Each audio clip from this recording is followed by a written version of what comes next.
क्या आप जानते हैं उत्तराखंड की वो कहानी जो आज भी हर पहाड़ में छुपी है? नमस्ते दोस्तों।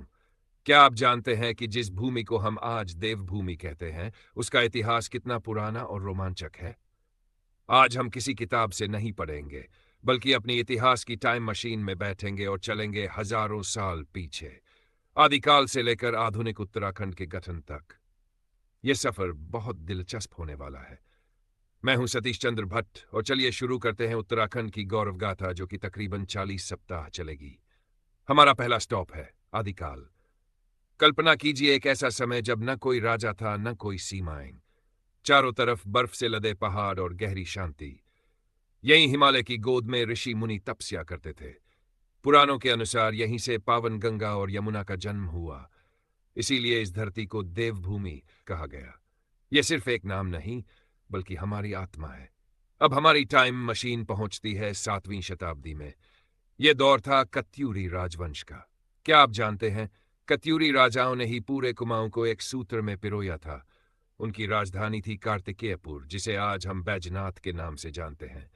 अब जो आज ये भव्य मंदिर देखते हैं, ये उसी काल की कला और संस्कृति की देन है। इन पत्थरों में आज भी उन राजाओं का कौशल जिंदा है। समय आगे बढ़ा और पहाड़ों पर दो बड़ी शक्तियों का उदय हुआ।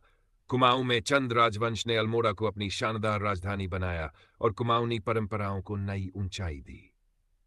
वहीं दूसरी ओर गढ़वाल में राजा अजयपाल ने 52 छोटे छोटे किलों यानी गढ़ों को जीतकर एक विशाल साम्राज्य खड़ा किया और श्रीनगर को अपनी राजधानी बनाया। इसीलिए इस क्षेत्र का नाम पड़ा गढ़वाल। लेकिन इतिहास हमेशा शांत नहीं रहता। 1803 से 1815 के बीच उत्तराखंड ने एक कठिन दौर देखा, जब गोरखाओं ने यहां कब्जा किया। इसके बाद में एंग्लो गोरखा युद्ध हुआ और सुगौली की संधि के साथ यहां अंग्रेजी राज की शुरुआत हुई। पहाड़ों की आजादी पर कुछ समय के लिए विराम लग गया, लेकिन लोगों के दिलों में आजादी की लौ जलती रही। भारत आजाद हुआ, लेकिन उत्तराखंड अभी भी उत्तर प्रदेश का हिस्सा था। अपनी विशिष्ट पहचान और विकास के लिए पहाड़ के लोगों ने एक लंबा संघर्ष और जन आंदोलन लड़ा, और आखिरकार वह ऐतिहासिक दिन आया। 9 नवंबर 2000 भारत के मानचित्र पर 27वें राज्य के रूप में उत्तरांचल का जन्म हुआ, जो बाद में आधिकारिक रूप से हमारा प्यारा उत्तराखंड बन गया।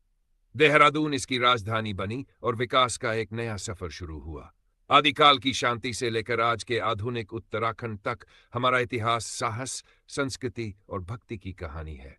एक शिक्षक और एक पर्वतारोही होने के नाते मुझे गर्व है अपनी इस मिट्टी पर। तो कैसी लगी आपको हमारी ये टाइम ट्रैवल यात्रा? कमेंट्स में जरूर बताएं और अपने राज्य के इस गौरवशाली इतिहास को शेयर करना ना भूलें। मिलते हैं अगले वीडियो में। जय हिंद, जय उत्तराखंड।